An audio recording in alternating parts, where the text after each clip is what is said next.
You know what else doesn't work? Mercedes Moon. No, she worked. And She worked here on this show. she ain't working though. Stephanie Vaquer. Okay, before the TV started announcing that Stephanie Vaquer was going to be on this show, I could have seen that she was arrested on the network news for terrorism and go, oh, wow, they got What? some. Yeah, I wouldn't have had a clue who this woman was. Why'd you bring up terrorism? I could have been told anything. I see the name on the news. Is she a terrorist? I don't know. You talking about her name? Just the name Stephanie Vaquer? No, I'm just talking about this name has never been heard before, ever. That has have you ever heard of Stephanie Vaquer?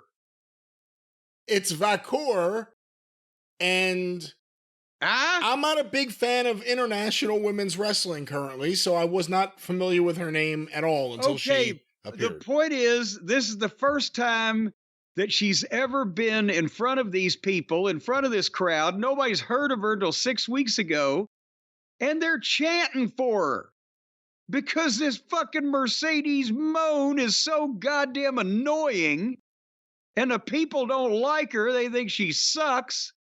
That this unknown woman that could have been, as I said, anything. If you heard the name, you get she's an accountant, she's a terrorist, she's a veterinarian. We don't know who the fuck she is. Again, why is terrorist thrown in there in the middle of accountant and veterinarian? Why do you keep going back to terrorist? Because that's the first thing I said, and I'm trying to tie it all together. It was a poor analogy, and I'm trying to fine-tune it. The point is, she could be a teacher, a serial killer. They could be a teacher, maker, a serial killer, a candle maker. There's one. But they've spent millions of dollars for wrestlers to bring in, and nobody gives a shit about them. And they've booked them into obscurity, where even if they did give a shit about them, they don't after a few weeks. And here this woman comes in just to do a goddamn job for Mercedes Moon. And the people are chanting for her. Something's wrong here. So why would you cheer for Mercedes Moné? You wouldn't. But apparently they think somebody's supposed to. Yeah, that's the thing. Her whole gimmick is she thinks she's entitled to the cheers. But why would you cheer?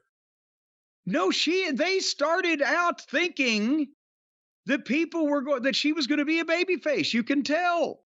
They started out thinking she was going to pop a rating. Well, you can tell, and none of these things have happened. But that's, again, the first move of the match, right at the bell, right before the bell, was Stephanie sucker headbutted her. And that's a heel move. Oh, shit, ding, ding, ding. And then she gets on her. And they started working it like that Mercedes was going to be the babyface. And I'm sorry, but between, again, the stripper shimmy and the annoying fucking music with the annoying fucking CEO chant and the obnoxious but yet stagey and fake interviews, people don't like her. And they tried, it looked to me like two cheerleaders at a Halloween party trying to, but neither one of them was a heel or a babyface in terms of work.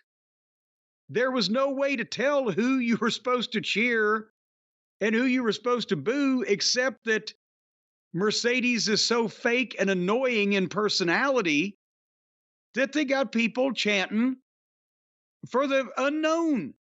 And they hate Mercedes so bad. Being from Boston, they were chanting, "Fuck the Celtics." Did you hear that? Oh, I heard that. I like that. Well, but the fuck? It'd be like if Lawler was introduced at the Louisville Gardens. It'd be fuck Memphis State. Well, to be fair, she was sitting courtside for the Celtics during the playoffs, so that there is something to tie her there recently.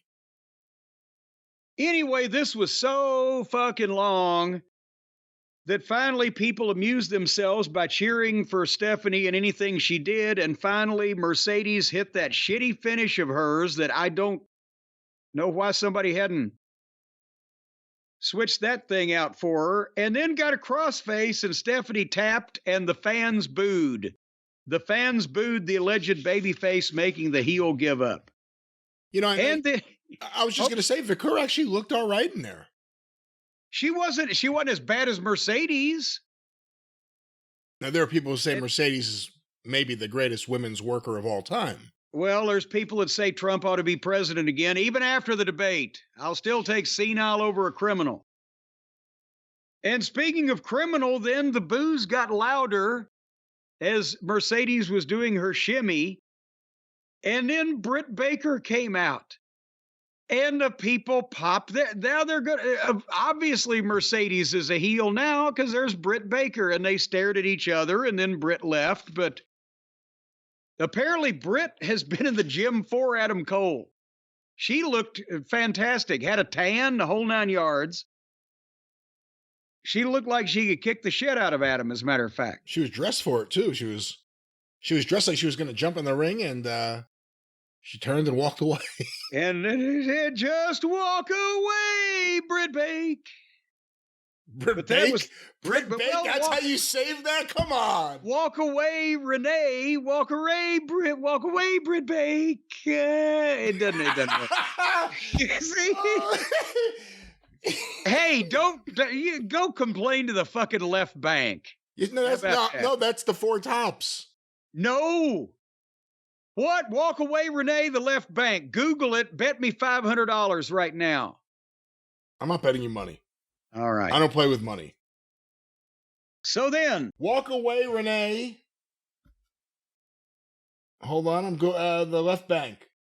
Uh-huh. Who wrote this song? The left bank. Oh, now you're going to get down in the minutia, huh? Why am I thinking of the Four Tops? I don't have any idea. The Four Tops recording was on their 1967 album, Reach Out. Well, they stole it.